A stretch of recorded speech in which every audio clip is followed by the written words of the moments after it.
যদি আপনাকে বলা হয় আপনি 1 কোটি টাকা পাবেন, কিন্তু আপনি আগামীকাল সকালে আর ঘুম থেকে উঠতে পারবেন না, এটা মজার প্রশ্ন।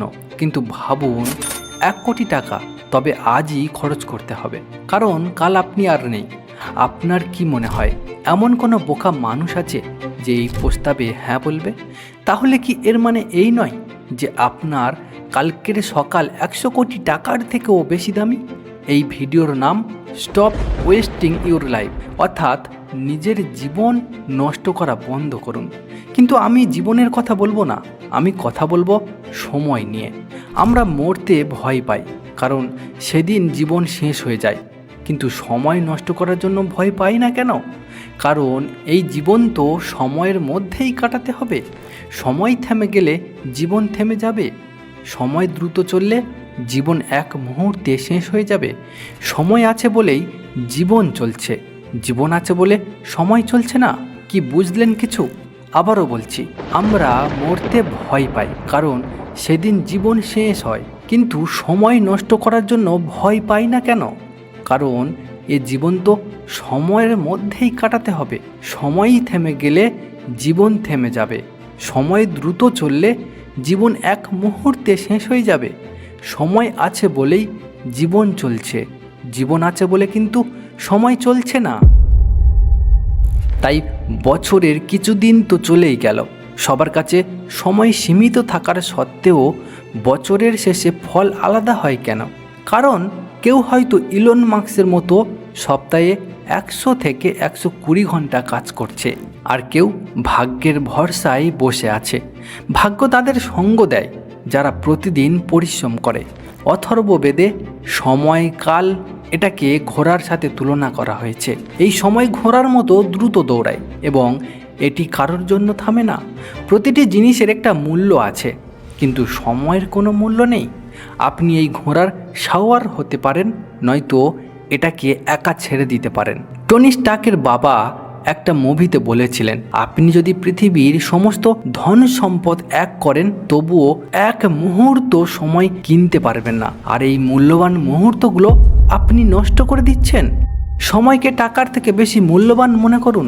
যে ব্যক্তি 30 মিনিটের সময় নষ্ট হওয়াকে 30,000 টাকা হারানোর চেয়ে বেশি বড় ক্ষতি মনে করে, দ্রুতই তার এমন সময় আসবে যখন তার 30 মিনিটের মূল্য 30 লাখেরও বেশি হবে।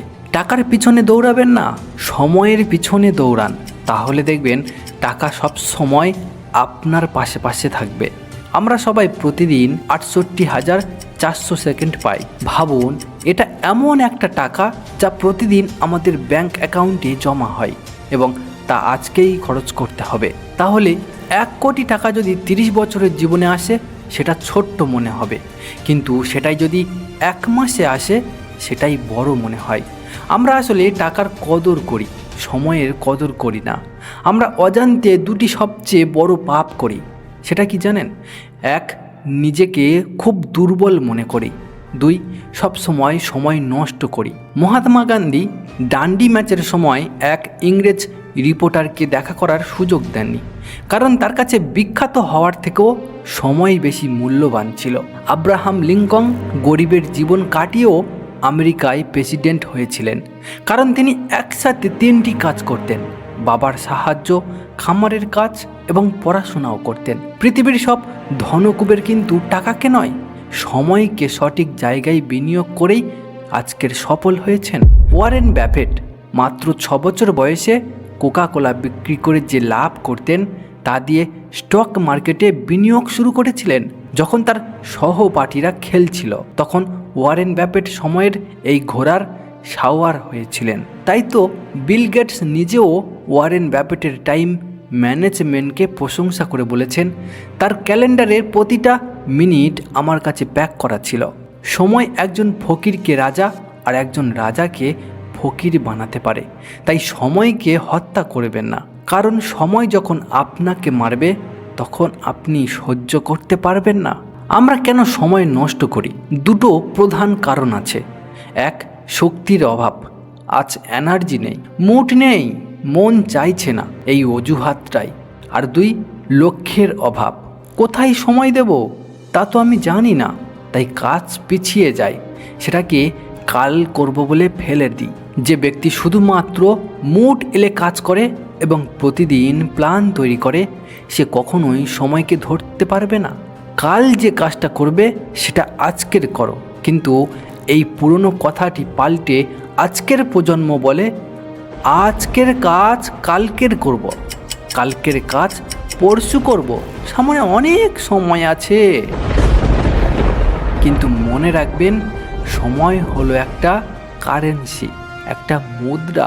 আপনি যদি 6 ঘন্টা কাজ করে মাসে 30,000 টাকা উপার্জন করেন এবং সপ্তাহে 2 দিন ছুটি নেন, তবে আপনার প্রতি ঘন্টার মূল্য প্রায় 227 টাকা। এবার ভাবুন, আপনি কি প্রতিদিন 5 ঘন্টা সোশ্যাল মিডিয়া ব্যবহার করে 1135 টাকা, মাসে 38,050 টাকা সময় নষ্ট করার সামর্থ্য রাখেন? যদি আপনি আর্থিকভাবে দুর্বল হন, তবে আপনার বিনোদন করার বিলাসিতা থাকা উচিত নয়। একটি দেশকে ধ্বংস করতে হলে তার তরুণ প্রজন্ম বিনোদন এবং তুচ্ছ আনন্দে ডুবিয়ে দাও। রোমান সাম্রাজ্যের ধারণা ছিল রুটি ও সার্কাস। মানুষকে যদি শুধু খাবার আর বিনোদন দেওয়া হয়, তবে তারা সরকার এবং সমাজের বড় সমস্যা নিয়ে চিন্তা করে না। আজ সেই সার্কাস হলো সোশ্যাল মিডিয়া। হ্যাঁ, বিনোদন আমাদের জীবনে অবশ্যই দরকার, তবে সেটা যদি আপনার দুর্বলতা হয় বা বাস্তব জগৎ থেকে আপনাকে দূরে সরিয়ে দেয়, তবে তা ঠিক নয়। তাই সময়কে নিয়ন্ত্রণ করার সেরা উপায় কি? কম সময়ে বেশি কাজ করার জন্য প্রায় 100টি প্রোডাক্টিভিটি হ্যাক রয়েছে। হার্ভার্ড এই 100টি হ্যাক নিয়ে গবেষণা করার পর সবচেয়ে কার্যকারী পদ্ধতি হিসাবে নিশ্চিত করেছেন টাইম ব্লকিং টেকনিক। ইলন মাস্কের মতো সফল ব্যক্তিরা এটা ব্যবহার করেন। নাম্বার 1, টু ডু লিস্ট তৈরি করা বন্ধ করুন। একটা লম্বা লিস্ট দেখলে আমাদের মধ্যে বিভ্রান্তি বাড়ে, কাজের কনটেক্সট এবং উদ্দেশ্য স্পষ্ট হয় না, গুলিয়ে যায়। নাম্বার 2, টাইম ব্লকিংয়ে কাজ করো। কাজকে সময়ের সাথে প্যাক করুন। প্রতিটি কাজকে একটি নির্দিষ্ট সময়ের মধ্যে বেঁধে দিন।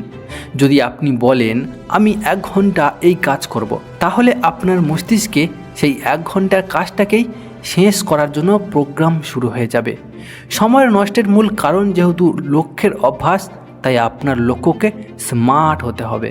স্মার্ট মানে কেমন? তো চলো বুঝিয়ে বলছি। এস মানে হলো স্পেসিফিক। আপনার লক্ষ্য একদম স্পষ্ট হতে হবে, যেমন শুধু ঘুরতে যাওয়া নয়, কোথায় কোথায় যাবেন সেটা ঠিক করা। এম মানে হলো মেজারেবল।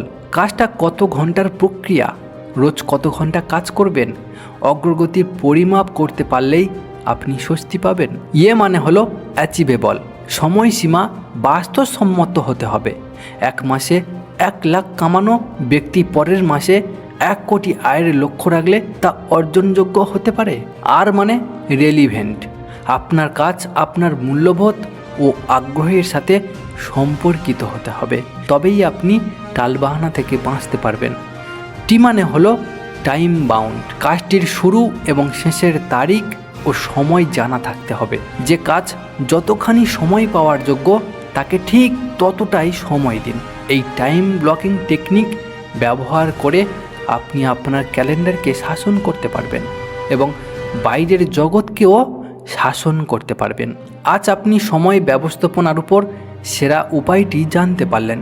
যদি এই ভিডিওর কারণে আপনার মধ্যে 1% পরিবর্তন আসে, যদি আপনি অনুভব করেন যে আপনি আর সময় নষ্ট করবেন না, এই কাল নামক ঘোড়াকে খালি যেতে দেবেন না, তবে একটি কাজ অবশ্যই করুন। কমেন্টে একটা কথা না লিখে যাবেন না, কারণ একবার কোনো কথা লিখে ফেললে তা বাস্তবে পরিণত হওয়ার সম্ভাবনা অনেক বেড়ে যায়।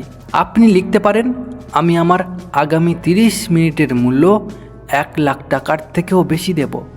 আপনার কমেন্টের কারণে এই ভিডিওটা আরও বেশি মানুষের কাছে পৌঁছাবে, আর আমি আপনার কমেন্ট পড়ে পরের ভিডিও আরও শক্তিশালী করে বানাতে পারবো। পরের ভিডিও আসছে ঠিক আগামী শনিবার সন্ধ্যে 6টায়। যদি সেই তারিখ পেরিয়ে গিয়ে থাকে, তবে ভিডিওর ডেসক্রিপশানে বা ওপরে দেখানো লিঙ্কে পেয়ে যাবেন।